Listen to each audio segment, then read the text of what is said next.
ABTA 2023-24 test পেপারটাকে তোমরা অনেকে বেছে নিয়েছো 2024 সালে মাধ্যমিক পরীক্ষার প্রস্তুতির জন্য। তো সেই টেস্ট পেপার থেকে আমরা ইংরেজির পেজগুলো আলোচনা করব।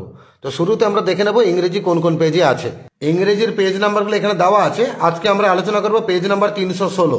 এর আগের পেজের আলোচনার ভিডিওগুলো আমার চ্যানেলে আছে, আমার চ্যানেলে ভিজিট করো, সেগুলো পেয়ে যাবে। আর আজকে আমরা আলোচনা করবো 316, পুরো পেজটাই আলোচনা করবো, মানে সিন, আনসিন, গ্রামার এবং রাইটিং স্কিল সবটাই আলোচনা করব। তাই পুরো ভিডিওটাই মন দিয়ে দেখবে।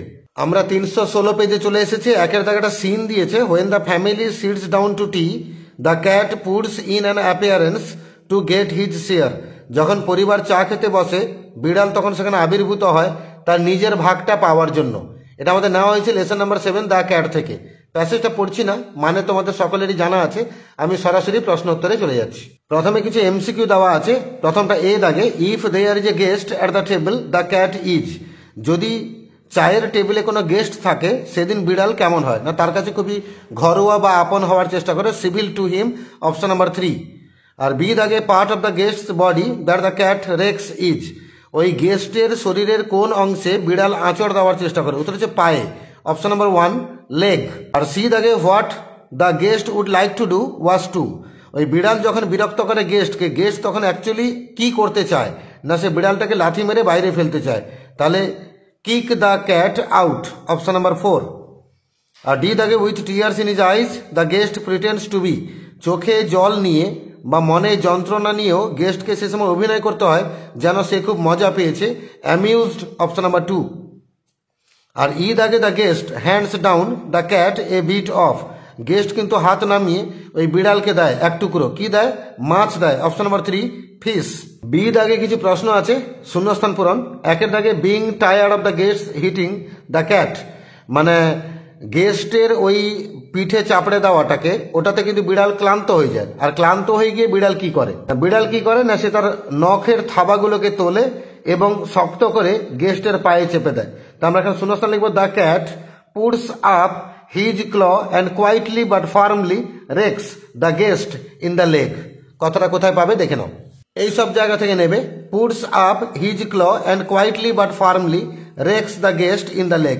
মানে পুটস আপ থেকে লেগ পর্যন্ত তুলে দেবে প্রথম শূন্যস্থানে। 2 এর দাগে আছে, the delighted family members remark. মানে আনন্দিত পরিবার সদস্যরা তারা একটা মন্তব্য করেন। কি মন্তব্য করেন? যে আমাদের বিড়ালটা কি সুন্দর না, কত বুদ্ধিমান না, কত চালাক না। আসলে ও চাইছে আপনি প্লেট থেকে একটু করে মাছ তুলে তাকে দিন। এখান থেকে তুলবে, ইনভার্টেড কমা দিয়ে দেবে, দিয়ে লিখবে, is not it sweet of him, is not he intelligent, he wants you to give him something to eat. Inverted comma শেষ করে দেবে। মানে ইনভার্টেড কমার মধ্যে যেটুকু অংশ আছে এটা সেকেন্ড শূন্যস্থানে বসিয়ে দেবে। 3 এর দাগে আছে, the cat retires to a safe distance from. বিড়াল কিন্তু একটা নিরাপদ দূরত্বে চলে যায়। কার থেকে? উত্তর হচ্ছে গেস্টের বুটের থেকে। তাহলে ফ্রমের পরে আমরা লিখবো গেস্ট বুট। দুটো ট্রু ফলস দিয়েছে, আমরা টিএফ লিখবো, সঙ্গে সাপোর্টিং স্টেটমেন্ট দেবো। The cat puts in an Outlook two get his share at lunch. বিড়াল কিন্তু একটা দৃষ্টিভঙ্গি নিয়ে পৌঁছায় তার শেয়ারটা পাওয়ার জন্য দুপুরবেলা খাবারের সময়। কথাটা ভুল, ওই চায়ের টেবিলে, মানে সন্ধ্যাবেলা। তা আমরা ফলস এফ লিখবো, সঙ্গে সাপোর্টিং স্টেটমেন্ট দেবো। একদম প্রথম লাইনটা দেবো, when the family sits down to tea, মানে চা খাবার সময়, the cat puts in an appearance to get his share. তাহলে হোয়েন দ্য ফ্যামিলি থেকে শেয়ার পর্যন্ত তুলে দেবে, এটা সাপোর্টিং স্টেটমেন্ট 1। আর 2 এর দাগে আছে, instead of giving the cat anything to eat the guest leaves the place. বিড়ালকে কিছু খেতে দেওয়ার পরিবর্তে গেস্ট কিন্তু ওই জায়গা ছেড়ে চলে যায়। কথাটা ভুল, ফলস।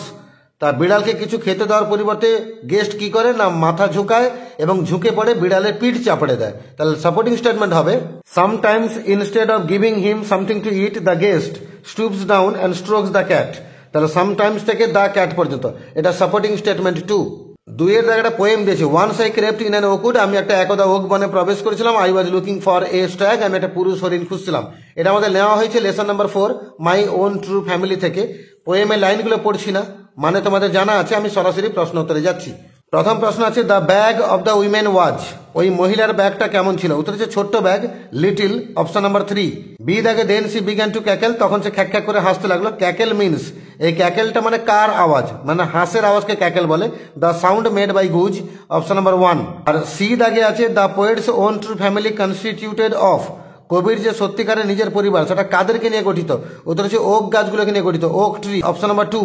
আর ডি দাগে, you do not blink an I.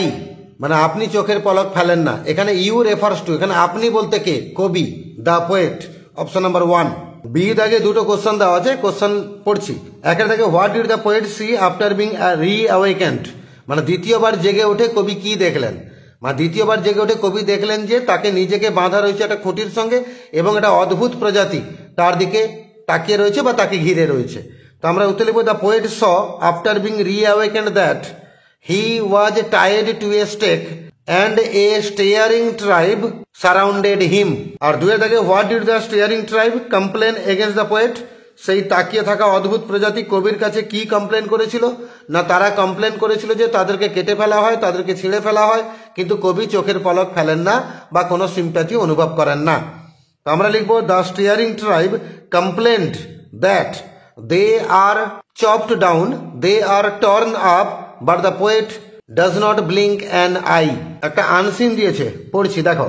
Hooghly থেকে লেখা হচ্ছে 6ই May, creativity of teenage student Souvik set in developing multi functional scientific and electronics items to help the common man at low cost has attracted the attention of a Japanese research centre. একটা কিশোর বয়সী ছাত্রের কথা বলা আছে, Souvik set. তার মধ্যে অনেক ক্রিয়েটিভিটি আছে, মানে সৃজনশীলতা আছে। সে বিভিন্ন কর্মক্ষমতাযুক্ত বৈজ্ঞানিক এবং ইলেকট্রনিক জিনিস বানায়। একটা বাচ্চা ছেলে ইলেকট্রনিকের যন্ত্র বানাচ্ছে এবং সাধারণ মানুষকে সাহায্য করছে, সেগুলো কম পয়সায় তাদেরকে পাইয়ে দিচ্ছে। এই যে তার প্রচেষ্টাটা বিভিন্ন ইলেকট্রনিক যন্ত্রপাতি বানানোর, এই জিনিসটা জাপানি গবেষণা সংস্থার দৃষ্টি আকর্ষণ করেছে। However, Souvik is waiting for financial help to respond to the call of the Japanese Research Center. জাপানি গবেষণা সংস্থার এই ডাকে সাড়া দেওয়ার জন্য সৌভিক সেটের পয়সা লাগবে, কিন্তু তার কাছে পয়সা নেই, তাই সে কিন্তু অপেক্ষা করছে আর্থিক সাহায্যের। এ student of class 9 Souvik of Chandannagar Kanailal বিদ্যা মন্দির, তার স্কুলের নাম দিয়েছে, ওই স্কুলে সে ক্লাস 9-এ পড়ে। With his hidden talent to work আপন সায়েন্টিফিক প্রজেক্ট ওয়ার্ক, তার মধ্যে একটা গুপ্ত প্রতিভা রয়েছে যে বৈজ্ঞানিক বিভিন্ন প্রকল্পের কাজে যুক্ত। কেম টু লাইট, এই ছেলেটা প্রকাশের আলোতে এলো, মানে সবার কাছে প্রচার পেল। When he was a 5th standard student, যখন সে ক্লাস 5-এর ছাত্র ছিল। At the time at the school science exhibition, ওই সময় স্কুলে একটা বিজ্ঞান প্রদর্শনী হচ্ছিল। He made an electronic calling bell, সে একটা ইলেকট্রনিক কলিং বেল বানিয়েছিল out of the waste items, ওই ফেলে দেওয়া জিনিসপত্রকে নিয়ে। And also exhibited a demo project that power can be generated from controlled ignition of A West items. একটা demo project প্রদর্শন করেছিল, সেখানে দেখেছিল তড়িৎ মানে বিদ্যুৎ শক্তি উৎপন্ন করা যাচ্ছে কিছু ফেলে দেওয়া বর্জ্য পদার্থকে কাজে লাগিয়ে, সেখান থেকে তড়িৎ উৎপন্ন করা সম্ভব হচ্ছে। Presently his modification of an ordinary shoe into a smart shoe has drawn the attention of an electronics research centre. আর সদ্য সে কি করছে, একটা অর্ডিনারি জুতোকে স্মার্ট শু বানিয়েছে, তাতে কিছু মডিফিকেশন করেছে এবং সেটা একটা ইলেকট্রনিক গবেষণা সংস্থার দৃষ্টি আকর্ষণ করেছে। Souvik said I have embedded an electronic circuit within the শু। সৌভিক বলল আমি স্থাপন করেছি একটা ইলেকট্রিক সার্কিট ওই জুতোর মধ্যে, which is capable of generating continuous power, এবং সেই সার্কিট লাগাতার কারেন্ট উৎপন্ন করবে। After a person has worked a minimum of a kilometre, যদি কোনো ব্যক্তি ওই জুতোটা পরে 1 কিলোমিটার হাঁটে তাহলে অটোমেটিক জুতোর মধ্যে কারেন্ট উৎপন্ন হবে। The power generated can recharge mobile phones, power banks and other low power consuming electronic gadgets. এবং যেটুকু কারেন্ট উৎপন্ন হবে সেই কারেন্টে মোবাইল ফোনকে চার্জ করা যাবে, পাওয়ার ব্যাংককে চার্জ করা যাবে, এবং এই কম কারেন্ট খরচ করে যে সমস্ত ইলেকট্রনিক যন্ত্রগুলো সেগুলোকে চার্জ করা যাবে। The smart shoe also has an inbuilt GPRS tracking system. এই স্মার্ট শুতে একটা ইনবিল্ট জিপিআরএস সিস্টেম আছে, ট্র্যাকিং সিস্টেম আছে, which can provide the exact location of the person wearing the smart shoe, যার ফলে এই জুতোটা যে ব্যক্তি পরবে সেই ব্যক্তি অ্যাকচুয়ালি কোথায় আছে তার এক্সাক্ট লোকেশনটা জানা যাবে। This will limit the chances of children elderly getting lost in unfavourable situation. অনেক সময় আমরা শুনতে পাই না, ছোট বাচ্চা হারিয়ে গেছে বা বয়স্ক কোনো ব্যক্তি হারিয়ে গেছে, তো তারা যদি এই জুতোটা পরে রাখে তাহলে এক্স্যাক্টলি তারা কোন লোকেশনে আছে বা আছেন সেটা অনায়াসে জানা যাবে। Moreover the smart shoe can be of great help two journalist and policeman. তবে এই জুতোটা সাংবাদিকদের কাছে এবং পুলিশদের কাছে অত্যন্ত কার্যকরী হবে, since it is fitted with a spy camera, কারণ তাতে গোপন গোয়েন্দাগিরির ক্যামেরাও লাগানো থাকবে। At present Souvik is working on developing a smart helmet. আর এই মুহূর্তে সৌভিক ব্যস্ত আছে, সে একটা স্মার্ট হেলমেট বানাচ্ছে, which is attached with Bluetooth, যে হেলমেটের সঙ্গে ব্লুটুথ লাগানো থাকবে, drawing power from the solar panel attached to the helmet. ওই হেলমেটের মাথার উপরে সোলার প্যানেল থাকবে, সেই সৌরশক্তিকে কাজে লাগিয়ে এটা কাজ করবে। Souvik is grateful to his teachers, parents and his neighbourhood brother Abir. Souvik কিন্তু কৃতজ্ঞতা শিক্ষকদের কাছে, তার বাবা মার কাছে এবং তার প্রতিবেশী পাড়ার একজন দাদা, তার নাম হচ্ছে আবির, তার কাছে। Souvik's father is a jute mill worker. সৌভিকের বাবা একটা পাট মিলে কাজ করেন, অ্যান্ড মাদার এ হাউসওয়াইফ, এবং তার মা একজন গৃহবধূ। হিজ ফাদার সেড, তার বাবা বলছেন যে মাই ইনকাম ইজ লিমিটেড, আমার ইনকামটা সীমাবদ্ধ। Hence it becomes impossible for me to buy electronic items and devices require for my son's research in developing innovative electronic items. আমার ছেলে যে সমস্ত সৃজনশীল ইলেকট্রনিক যন্ত্র বানাচ্ছে, তার জন্য ইলেকট্রনিক যে সমস্ত জিনিস বাজার থেকে কিনতে হবে, সেগুলো কেনার মতো সামর্থ্য আমার কাছে নেই। It is my earnest request to all to extend their helping hand in my son's work. আসলে সবার কাছে আমার বিনীত আবেদন, আপনারা সকলের সাহায্যের হাত বাড়িয়ে দিন আমার ছেলের এই কাজের প্রতি। এই ছিল আমাদের আনসার। এটা আমাদের নেওয়া হয়েছে একটা রিপোর্ট থেকে, যে রিপোর্টটা স্টেটসম্যানে প্রকাশিত হয়েছিল 7ই মে 2023 সালে। এবার কিছু এমসিকিউ দেওয়া আছে। Souvik's hidden talent came into light when he was a student of class 5। যখন সে 5-এ পড়ছিল, অপশন নাম্বার সি 5। যখন সে 5-এ পড়ছিল তখনই তার ট্যালেন্টটা প্রচারের আলোতে আসে, অপশন নাম্বার সি 5। আর 2 দাগে the electronic calling bell was made out of. এই ইলেকট্রনিক যে কলিং বেল সে বানিয়েছিল কোন কোন জিনিসকে কাজে লাগিয়ে? উত্তর হচ্ছে ওয়েস্ট আইটেমস, ফেলে দেওয়া জিনিসগুলোকে কাজে লাগিয়ে, option number D. Option number D, waste items. আর 3 দাগে the smart shoe can be of great help to the policeman for its. আর এই স্মার্ট শুটা পুলিশের কাছে খুবই কার্যকরী হবে, কারণ তার মধ্যে কি আছে না স্পাই ক্যামেরা আছে, মানে গোয়েন্দাগিরি ক্যামেরা আছে, অপশন নাম্বার বি, স্পাই ক্যাম। আর 4 দাগে সৌভিকস লেটেস্ট ওয়ার্ক ইজ। সৌভিকের যে সম্প্রতি যে কাজটা করছে, সে কি কোন জিনিসকে নিয়ে কাজ করছে না স্মার্ট হেলমেট বানাচ্ছে, option number C, smart helmet. আর 5 দাগে সৌভিকস ফাদার ইজ এ। সৌভিকের বাবা হচ্ছে মিল ওয়ার্কার, মিলে কাজ করেন, পাট মিলে কাজ করেন, option number A, mill worker. আর 6 দাগে আবির ইজ সৌভিকস। আবিরটা কে? সৌভিকের পাড়ার দাদা, নিজের দাদা তো নয়, তো আমরা ব্রাদারকে ঠিক মারবো না, আমরা ঠিক মারবো নেইবার, প্রতিবেশী, অপশন নাম্বার এ। আর ট্রু ফলস দিয়েছে, আমরা টিএফ লিখবো, সঙ্গে সাপোর্টিং স্টেটমেন্ট দেবো। 1 দাগে Souvik ignore the call of the Japanese research centre. জাপানি গবেষণা সংস্থার ডাকে সৌভিক সাড়া দেয়নি, ওটাকে উপেক্ষা করেছে, কথাটা ভুল, ফলস। সে ডাকে সাড়া দিয়েছে এবং যার জন্য সে পয়সা জোগাড়ের চেষ্টা করছে। সাপোর্টিং স্টেটমেন্ট হবে how ever Souvik is waiting for financial help to respond to the call of the Japanese research centre.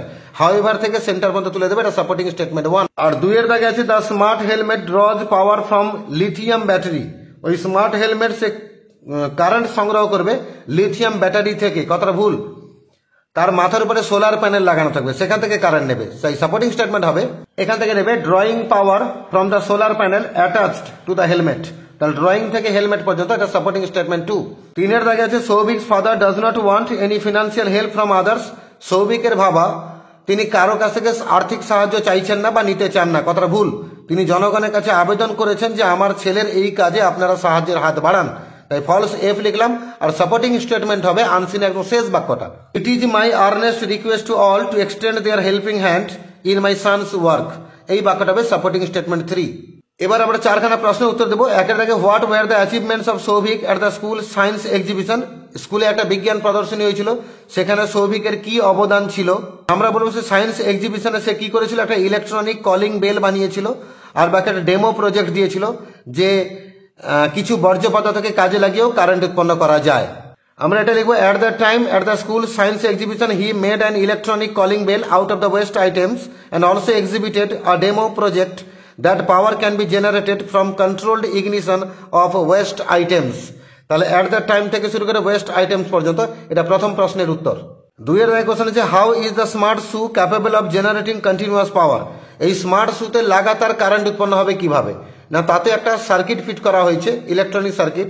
কোনো ব্যক্তি যদি ওই শুটা পরে এবং 1 কিলোমিটার হাঁটে মিনিমাম, তাহলে কিন্তু লাগাতার কারেন্ট উৎপন্ন হবে ওই স্মার্ট শুতে। আমরা বইয়ের বাক্যে লিখলে এই বাক্যটা লিখে দেবো Souvik sir I have embedded an electronic circuit within the shoe which is capable of generating continuous power after a person has walked a minimum of 1 kilometre.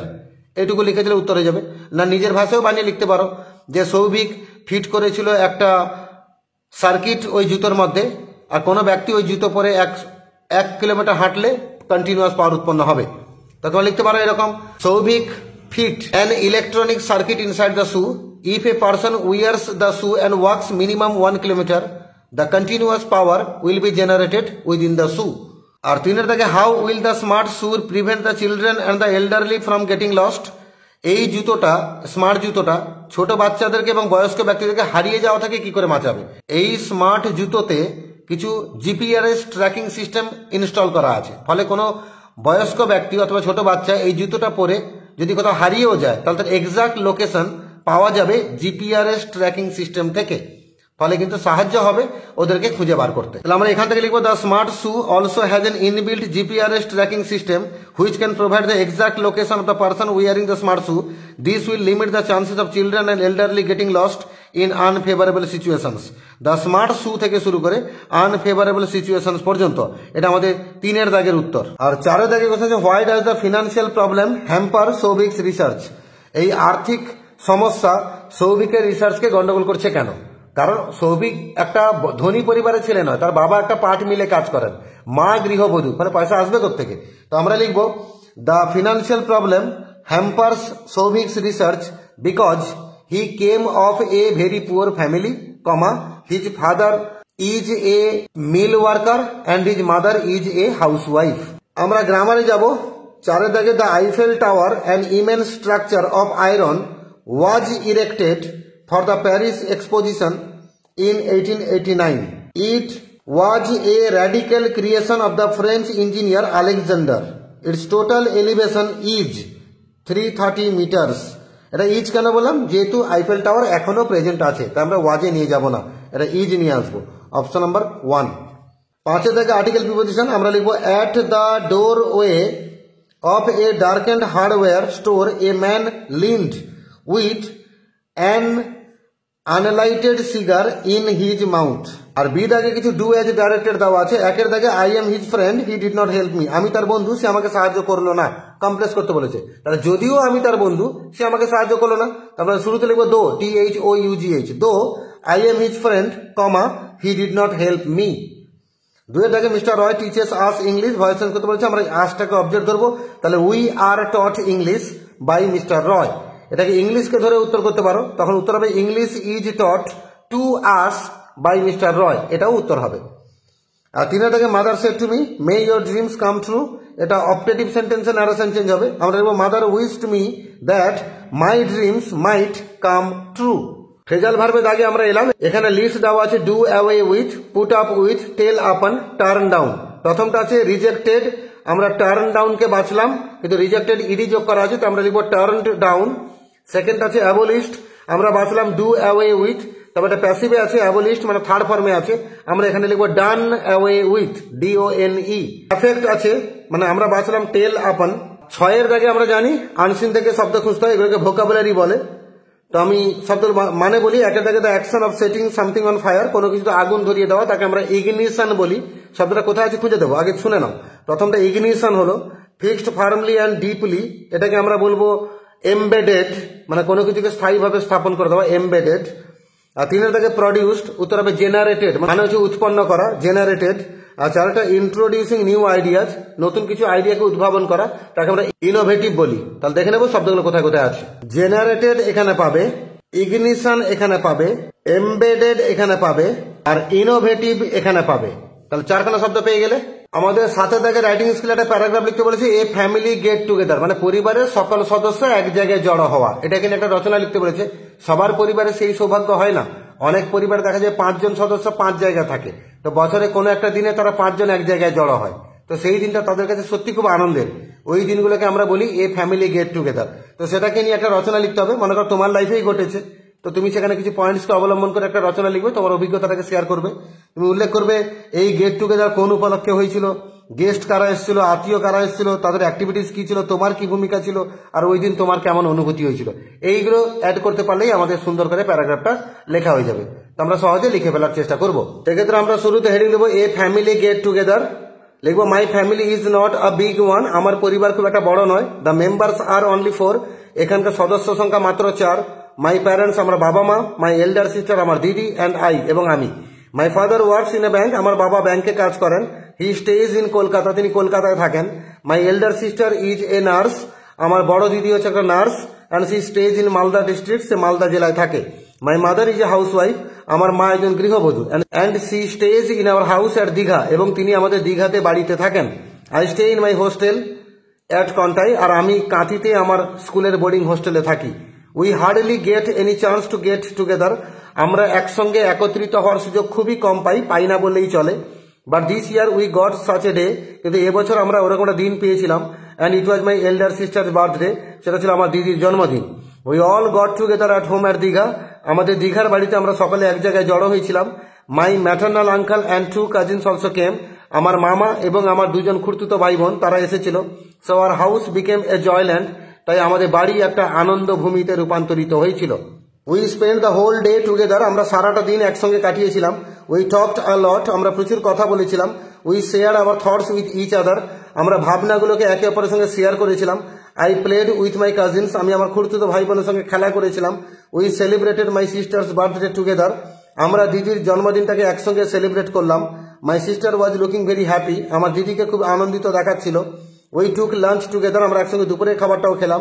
In the evening we all went to the local market, সন্ধ্যাবেলা আমরা একসাথে সবাই স্থানীয় মার্কেটে গেছিলাম। And spend a few delightful hours, আনন্দে কয়েকটা ঘন্টা সেখানে কাটিয়েছিলাম। We finished our dinner together, আমরা রাতের খাবারটাও একসাথে খেলাম। Then we made a little more gossip, তারপর আমরা আরেকটু ছোট গুজব, আড্ডা, গল্প গুজব এগুলো করলাম। And finally went to bed, অবশেষে ঘুমোতে গেলাম। It was a really a memorable and joyful day, এটা আমার কাছে সত্যি খুবই স্মরণীয় এবং আনন্দের একটা দিন ছিল। We all are now waiting for such a day to come soon, আমরা আবার অপেক্ষা করছি এরকম একটা দিন আবার খুব শীঘ্র আমাদের জীবনে আসুক। 8-এর জায়গাটা নোটিশ লিখতে বলেছে, তোমার স্কুল একটা বিনা পয়সা হেলথ চেক আপ ক্যাম্পের আয়োজন করছে সমস্ত স্টুডেন্টের জন্য। ওটা হেলথ ক্লাবেরই একটা অ্যাক্টিভিটি, তুমি সেই হেলথ ক্লাবের সেক্রেটারি মনে করো। তো তোমাকে বলা হলো নোটিশ লিখতে, বাচ্চাগুলোর জন্য তুমি নোটিশ লিখবে। এখানে নিচে কিছু ডিটেলস দেবে, যেমন অ্যাকচুয়ালি ওই বর্তমান যে বার্নিং ইস্যুগুলো, মানে হেলথের যে প্রবলেমগুলো, সেগুলোর উপর ফোকাস করতে হবে। এদের সম্ভাব্য কারণ কি সেগুলোর উপর আলোকপাত করতে হবে, এবং আর্থ সামাজিক যে দৃশ্যকে এটা প্রভাবিত করছে সেটাকে উল্লেখ করতে হবে। আর কারা মূলত আক্রান্ত হচ্ছে সেটা বলতে হবে। তোমার কিছু সাজেশন যদি থেকে থাকে এই সিচুয়েশনকে কন্ট্রোল করার জন্য সেটা উল্লেখ করবে। আর সংশ্লিষ্ট কর্তৃপক্ষ যদি কোনো উপযুক্ত ব্যবস্থা নেয় সেদিকে আলোকপাত করতে হবে। এই হচ্ছে আমাদের পয়েন্টস, এটাকে নিয়ে আমরা সহজেই নোটিশ লেখার চেষ্টা করব। আমরা সেক্ষেত্রে শুরুতে স্কুলের নাম দেবো রানী সাহেব বাণীপীঠ হাই স্কুল, তুমি তোমার স্কুলের নাম দেবে। তারপর নোটিশ লিখবে, নোটিশ নাম্বার একটা দেবে আর ডেট একটা দেবে। নোটিশ নাম্বার যে কোনো একটা সংখ্যা লিখে অবলিক দিয়ে সাল দিয়ে দিবে, আর তারিখ বলতে যেদিন তুমি লিখছো সেদিনকার তারিখ দেবে। সাবজেক্ট দেবে free health check up camp, বিনা পয়সার স্বাস্থ্য পরীক্ষা শিবির। তো লেখা শুরু করবে, all the students of Rani Saheb Banipith high school are hereby inform that our school is going to organize a free health check-up camp on next Friday. Rani Saheb Banipith high স্কুলের সমস্ত ছাত্রছাত্রীদের জানানো যায় যে আমাদের বিদ্যালয় আয়োজন করতে চলেছে একটা বিনা পয়সা স্বাস্থ্য পরীক্ষা শিবির আগামী শুক্রবার দিন। We all know that health is wealth, আমরা সকলে জানি স্বাস্থ্যই সম্পদ। But now our lifestyle, our bad habit, our food habit, climate changes and different virus are affecting our health. কিন্তু বর্তমানে আমাদের জীবনধারার স্টাইল, আমাদের খারাপ অভ্যাস, আমাদের খাদ্যের অভ্যাস এবং জলবায়ুর পরিবর্তন এবং বিভিন্ন ধরনের ভাইরাস, এগুলো কিন্তু আমাদের স্বাস্থ্যের ক্ষতি করছে। Everybody should be conscious of this, সকলের সচেতন হওয়া উচিত এই বিষয়ে। This health check up camp will be held in the school building from 10 AM to 4 PM। এই হেলথ চেক আপ ক্যাম্পটা স্কুল বিল্ডিংয়ে হবে, সকাল 10টায় শুরু হবে, বিকাল 4টায় শেষ হবে। 5 doctors will come from Kolkata SSKM Hospital to conduct this camp। 5 জন ডাক্তার আসবেন কলকাতা SSKM হসপিটাল থেকে, তারাই মূলত পরিচালনা করবেন এই ক্যাম্পটাকে। They will check the students health free of cost, তারা বিনা পয়সায় ছাত্রছাত্রীদের স্বাস্থ্য পরীক্ষা করবেন। They will give free medicines if necessary, তারা বিনা পয়সায় ওষুধও দেবেন যদি প্রয়োজন হয়। They will throw light on the probable causes of the recent diseases, সম্প্রতি যে রোগগুলো হচ্ছে তাদের সম্ভাব্য কারণগুলো কি কি তার উপর তারা আলোকপাত করবেন। They will explain how it is affecting the socio economic scenario and how should the health departments take responsibility. ওনারা আরও ব্যাখ্যা করে বলবেন বর্তমানে আর্থ সামাজিক পরিবেশ কিভাবে ক্ষতিগ্রস্ত হচ্ছে এবং কি করে স্বাস্থ্য দপ্তরগুলোর দায়িত্ব নেওয়া উচিত। So all the students are requested to attend this camp positively, তাই সমস্ত ছাত্রছাত্রীকে জানানো হচ্ছে এই ক্যাম্পে অংশগ্রহণ করতে। Further details will be put up on the notice board, আর বিশদ বিবরণ নোটিশ বোর্ডে টাঙিয়ে দেওয়া হবে। এখানে সাইন্ড বাই মানে SD লিখবে, তারপর তোমার নাম লিখবে, আমি এখানে লিখছি পিজুস দে, তোমরা যে যা নিজের নামটা লিখবে, তারপর সেক্রেটারি লিখবে, অবলিক দিয়ে হেলথ ক্লাব লিখে দেবে, আর তার নিচে স্কুলের নাম দেবে। আমি লিখেছি রানী সাহেব বাণীপীঠ, তোমরা তোমাদের স্কুলের নাম দেবে। আর কাউন্টার সাইন বাই হেডমাস্টার, হেডমাস্টারকে দিয়ে কাউন্টার সাইন করা দেবে, নিচে একটা সই করা জায়গাটা ফাঁকা রাখবে। এইভাবে আমরা সহজে নোটিশটা লিখলাম। এর জায়গাটা স্টোরি লিখতে বলেছে, একটা স্বাস্থ্যবান কুকুর, সে একটা রোগা নেকড়ে বাঘকে দেখতে পেলো। কুকুর তার নিজের লাক্সারিয়াস জীবনটাকে নিয়ে গর্ববোধ করলো, সে রোজকার খাবার রোজ পেত, আর নেকড়ে বাঘ বলে যে সে আদৌ কোনো খাবার পায় না, তাই সে প্রচন্ড দুর্বল হয়ে গেছে। আর কুকুর তখন নেকড়ে বাঘকে ডাকছে যে আমার মালিকের বাড়ি চলো, তোমাকে প্রচুর খাবার দেওয়া হবে, তুমি মোটা হয়ে যাবে। আর নেকড়ে বাঘ তখন লক্ষ্য করলো যে কুকুরের গলায় একটা কলারের দাগ রয়েছে। আর কুকুর তখন বললো তাকে নাকি রাতের বেলা বেঁধে রাখা হয়। কারণ নেকড়ে বাঘ তখন বললো দরকার নেই বাবু তোর সঙ্গে যাওয়া, আমার এই দাসত্ব বৃত্তি আমি পছন্দ করি না, আমার স্বাধীনতা অনেক ভালো, খেতে পাই না পাই বাবু স্বাধীনভাবে থাকবো। তখন নেকড়ে বাঘটা সেখান থেকে চলে গেল। এই ছিল গল্প, খুব সহজ গল্প, আমরা লিখে নেবো সহজে স্টোরিটা কেমন হয়। আমরা সেক্ষেত্রে একদম শুরুতে হেডিং দিয়ে দেবো a dog and a wolf, একটা কুকুর এবং একটা নেকড়ে বাঘ। This is the story of a dog, এটা একটা কুকুরের কাহিনী। The dog lived in his master's house, কুকুরটা বাস করতো তার মালিকের বাড়িতে। He was happy and contented, সে ছিল সুখী এবং পরিতৃপ্ত। He got enough food daily, সে রোজকার খাবার প্রচুর পেত। হি ওয়াজ কোয়াইট হেলদি, সে বেশ স্বাস্থ্যবান ছিল। One day he met with a wolf, একদিন তার দেখা হলো একটা নেকড়ে বাঘের সঙ্গে। The wolf was very thin and weak, নেকড়ে বাঘ ছিল খুবই রোগা এবং দুর্বল। The dog asked why the wolf was so unhealthy, কুকুরটা জিজ্ঞেস করলো নেকড়ে বাঘ এত অস্বাস্থ্যবান কেন। The wolf said that he could not get food daily, নেকড়ে বাঘ বলে সে নাকি রোজকার খাবার রোজ পায় না। Very often he had to be starved, আবার বেশিরভাগ সময় তাকে না খেয়ে কাটাতে হয়। Then the dog boasted of his luxurious life, কুকুর তখন গর্ব করলো তার লাক্সারিয়াস জীবনটাকে নিয়ে। দ্য উলফ লুকড আপসেট, এতে নেকড়ে বাঘকে দুঃখিত দেখালো। The dog then invited him to his master's house, কুকুর তখন নেকড়ে বাঘকে নেমন্তন্ন করলো তার নিজের মালিকের বাড়িতে। দ্য উলফ এগ্রিড, নেকড়ে বাঘ রাজি হয়ে গেল। দে বিগ্যান টু ওয়াক, তারা হাঁটা শুরু করলো। Then suddenly the wolf noticed a collar on the dog's neck, তখন নেকড়ে বাঘ হঠাৎ দেখলো একটা কলার কুকুরের গলায়। The wolf asked about it, নেকড়ে বাঘ সে বিষয়ে জিজ্ঞেস করলো। The dog said that his master chained him at night, কুকুর বললো তার মালিক নাকি বেঁধে রাখে তাকে রাতের বেলা। The wolf realise that the dog was not free in his master's house, তখন নেকড়ে বাঘ বুঝতে পারলো কুকুর তাহলে তার মালিকের বাড়িতে স্বাধীন নয়, পরাধীনভাবে থাকে। The Wolf left the dogs company immediately, নেকড়ে বাঘ কুকুরের সঙ্গটা ছাড়লো সঙ্গে সঙ্গে। And went to the forest again, এবং আবার পুনরায় বনে চলে গেল। তো মোরালটা আমরা কি দেবো? স্বাধীনতাহীনতায় কে বাঁচিতে চায় হে, কে বাঁচিতে চায়, মানে সকলে আমরা স্বাধীনভাবে থাকতে চাই, কারো দাসত্ব বৃত্তি নিয়ে পরাধীনতা নিয়ে আমরা থাকতে চাই না। তো মোরাল লিখবো এভরিবডি ওয়ান্টস ফ্রিডম, প্রত্যেকে চায় স্বাধীনতা। এইভাবে এবিটিএ টেস্ট পেপারে 316 পেজে যে ইংরেজিটা ছিল তার seen unseen grammar writing skill আমরা সবটাই আলোচনা করলাম। এর আগের পেজের ভিডিওগুলো আছে, তোমরা চ্যানেলে ঢুকে পড়ো, প্লেলিস্টকে ক্লিক করে ক্লাস 10 ভিডিও বার করো, সব পেয়ে যাবে। আর এর পরের পেজে ভিডিওগুলো খুব শীঘ্র আপলোড হতে থাকবে। তোমরা চ্যানেলটাকে সাবস্ক্রাইব করে রাখো এবং বেল আইকনটাকেও প্রেস করে রাখো, পরের ভিডিওগুলো নোটিফিকেশন তোমাদের কাছে সঙ্গে সঙ্গে পৌঁছে যাবে।